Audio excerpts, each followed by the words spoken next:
really very positive. I think better than anybody could have expected. Top of the line. Really good. We're going right now for a signing. What do you sign?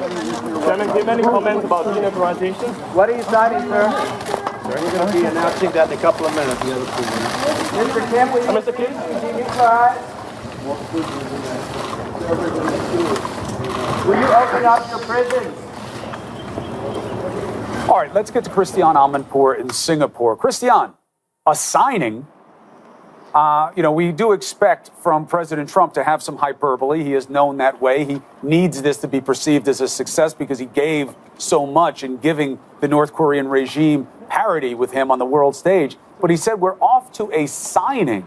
Could they have reached any substantive agreement at this point? Well, we have been talking all day about a possible declaration and a signing of that. So this may be what we're talking about. Not quite sure, and we'll wait to see. It's really interesting to watch how this is unfolding. And you saw as they sort of walked out of those porticos, President Trump sort of steered him, I guess maybe that was the only way, but right past the cameras. He was able to talk to the press. Kim Jong-un was not. And then they walked on. I'm not sure whether they're having an even longer walk. But, anytime these two leaders meet, well, I see cars, frankly. They're getting into cars and going somewhere, not quite sure where or what the next item on the agenda is, but this looks pretty interesting. They've had their one-on-one. It lasted, we're told, about 45 minutes, and they're not getting into the car. No, I think that, Christian, I think the President of the United States was just showing Kim his much celebrated special Cadillac. That's the president's special car that they call the Beast. And it seemed like he was letting him check out his car. Could have been. Unclear, but you may absolutely be right. Obviously, the body language has been a great deal of focus has been put on that. It's been very equal in terms of equal sort of patting on shoulders, patting on arms, and all the flags, the number of flags, where they sat, where they spoke, how they met. Do you remember when they first came out to shake hands? Sure. And there had been some talk before that the more senior leader would be in the room first, and then the more, relatively junior leader would meet. Well, they actually came out of those arches exactly at the same time, stood in front of the flags exactly at the same time, shook hands. Right. So apparently the North Koreans are incredibly keen on this kind of parity and to be treated as equals. So I think what we really do have to say is that for the North Korean leader, Kim Jong-un, he has done a total 360 in the space of several months. He has gone... Most importantly, on the North Korean side, you see Kim Jong-un's sister, Kim Yo-jong, a top aide to Kim Jong-un. You also see Kim Young-chol, who's really been the lead negotiator for the North Koreans. He's met with Secretary Pompeo 3 times, including in New York City. And now the National Security Advisor to President Trump, John Bolton, has also joined this huddle. He is on President Trump's left-hand side, and this party is conversing. I'm not sure exactly, what the mix-up is at this point, but they appear to be heading somewhere. They appear to have joined the conversation along with an aide to Kim Jong-un. Their translators are there trying to catch all of this conversation. I'm Aaron Katersky. You're listening to live coverage from ABC News. President Trump and Kim Jong-un appear to be nearing the end of their summit.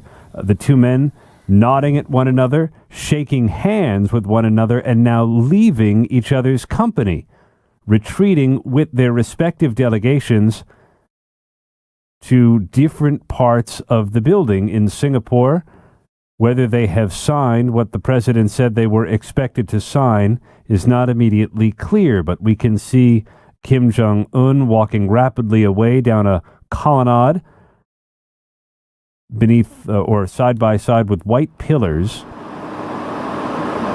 leaving the company of President Trump after a nod and a handshake. President Trump has done the same, huddling with his team behind closed doors at what may be the end of this summit in Singapore.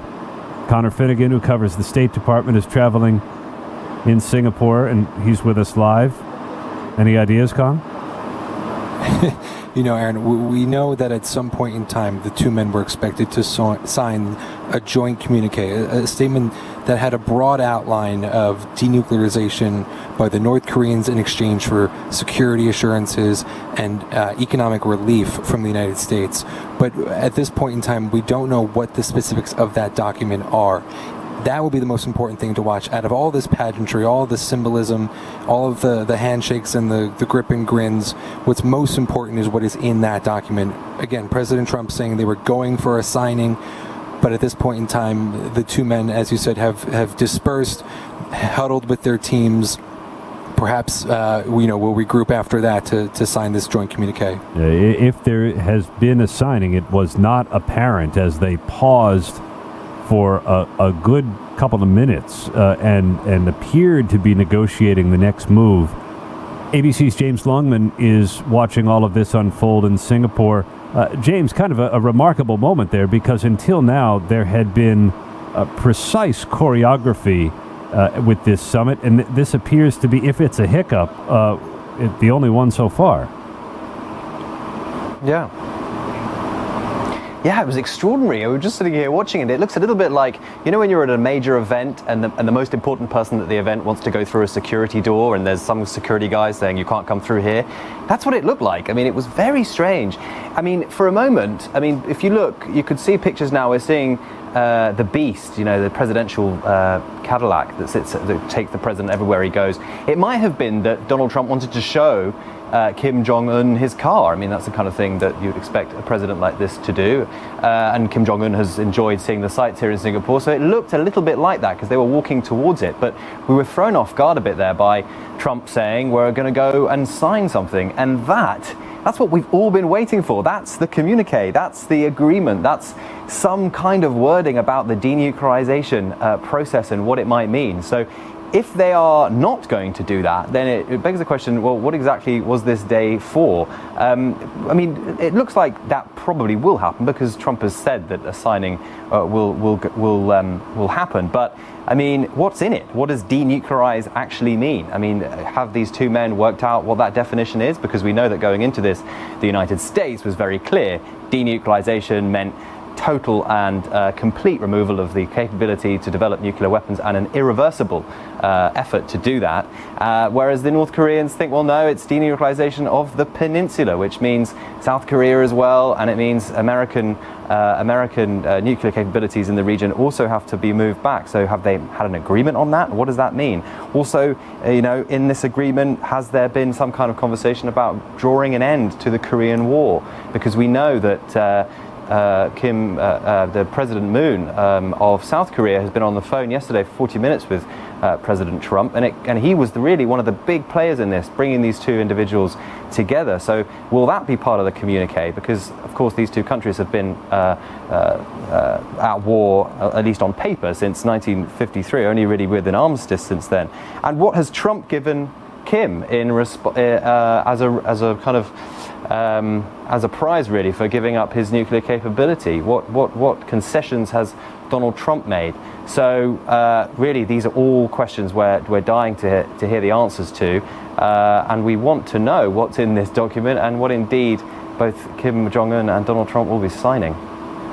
ABC's James Longman live in Singapore, where President Trump and Kim Jong-un a moment ago walked into the courtyard of the Capella Resort. They appeared to be in good spirits. They left their interpreters and walked side by side, looking straight ahead through a narrow gray path past some cameras, and President Trump said they were having a really fantastic meeting with a lot of progress. Top of the line, he said, better than anybody could have expected.